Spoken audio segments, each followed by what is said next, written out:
What's up everyone? Welcome to the video. Today we're going to take a look at how to change the battery in this Toyota Highlander smart key remote fob. This Toyota Highlander key fob is going to use replacement battery CR2032, and I'll put a link in the description box of this video to where you can find these replacement batteries if you're in need.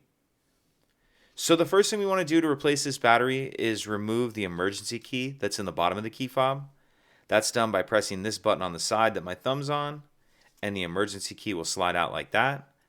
Now if we hold our key fob with the buttons facing down and we take a look at the bottom of it, we see there's this notch right here that I'm touching with the end of the key fob, or the end of the key rather. And if you notice on the end of this key, it's got a little bit of a lip.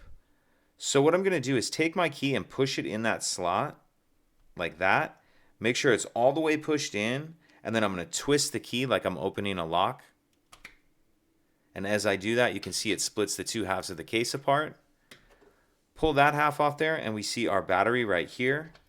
Now what I'm going to do is come here and use the edge of this key again to get under the edge of the battery right here and pop it out of that holder. Now I'm going to grab my new replacement battery, and you want to make sure that you're installing that with the plus side up, positive side up.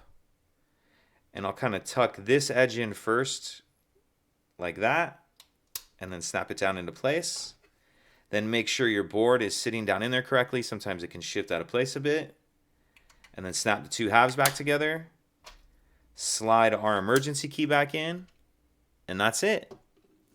If you could take a second to like and subscribe, it helps us out, and I'd appreciate it. Thank you.